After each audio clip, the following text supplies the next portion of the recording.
એક ભારત ન્યૂઝ ચેનલમાં તમારું સ્વાગત છે। જુનાગઢ જોશીપરા વિસ્તારમાં નંદનવન રોડ પર આવેલા માધવ પેલેસ એપાર્ટમેન્ટમાં એક ચોરીની ઘટના બની છે। શું ઘટના બની હોય સાહેબ? 20 તારીખે મારી નોકરી પૂરી કરી અને અમે ઘરે ગયા હતા। ત્યારબાદ ઘરેથી 22 તારીખે શનિ રવિની રજા ફેમિલી સાથે માણી અને ઘરે આવતા ઘરનો દરવાજો ખોલતા ઘરનું ફ્રીજ અસ્તવ્યસ્ત થતા અમે જોયું કે ઘરની અંદર કોઈ વ્યક્તિ આવેલું છે। ત્યારબાદ અમે ઘરની અંદર અમારા પડેલા દાગીના જોયા તો દાગીનામાંથી 2 ચેન, વીટી, પેન્ડલ અને ઓમકાર અમને જોવા મળેલ નથી। ત્યારબાદ હું ફરી મારી નોકરી માટે જવા માટે નીકળી ગયેલો હતો। ત્યારબાદ વહેલી સવારમાં નાઇટ મારી નોકરી હતી। ત્યારબાદ આવી અને બધું ઘરમાં જોઈ લીધું તો કોઈ પણ વસ્તુ આ અમને જોવા મળેલ ન હતી। ત્યારબાદ અમે લેખિતમાં બી ડિવિઝનમાં અરજી આપેલી છે 24 તારીખે। ત્યારબાદ હજી સુધીમાં એનો કોઈ રસ્તો નથી થયો। અમારા ફેમિલીને ત્યાં જઈ આખો દિવસ બેસાડી પૂછપરછ કરવામાં આવી છે, મારા મિસિસની, મારા સાડીની, મારી બધાની પૂછપરછ કરવામાં આવી છે। તેમની કોઈ પ્રકારનું અમને કંઈ મળેલ નથી।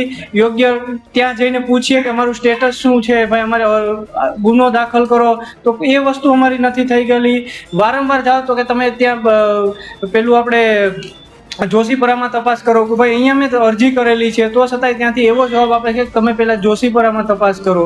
વારંવાર ત્યાં જઈ અને પૂછવા છતાં પણ યોગ્ય તપાસ થતી નથી। અમે કીધેલું કે ભાઈ અમારી બાજુમાં રહેલા બેન અવારનવાર અમારે ત્યાં બેઠા હોય છે તો તેમની કોઈ તપાસ કરો, તો છતાંય ઓલરેડી અમારા ફેમિલી ઉપર જ તપાસ કરવામાં આવે છે અને કહે છે કે તમારો કોઈ અંદરનો જ માણસ છે।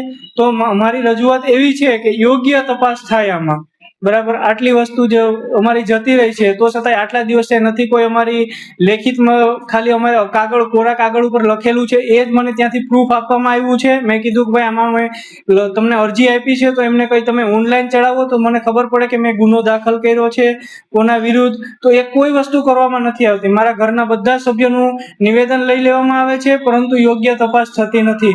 આજે ડેઈલી માટે હું દિવસે પ્રતિદિન ત્યાં જઈને માંગણી કરું છું કે ભાઈ મારી સ્ટેટસ શું થયું, તો કે ઓલરેડી તપાસ ચાલુ છે।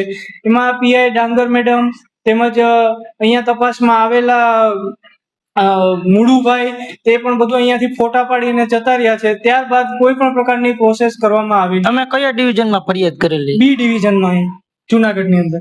બરાબર। તમારી જે ફરિયાદ ખાલી અરજી જ લીધી કે તમારી એફઆઈઆર કરેલી છે? એફઆઈઆર કે કોઈ મારું લીધું। મેં કીધું કે આમાં મને ગુનો દાખલ કરો તો મને કંઈક એફઆઈઆર કે મળે, તો કે તમને એક જ મેં કીધું કે મારા દિવ્ય ભાસ્કર મારા સાહેબને જણાવવાનું હોય છે કે ભાઈ તમે કહો તો ક્યાં પહોંચ્યું છે સ્ટેટસ, તો કે એમને આ જણાવી દેજો, બસ। એના સિવાય મને કોઈ પણ માહિતી નથી આપવામાં આવતી ત્યાંથી।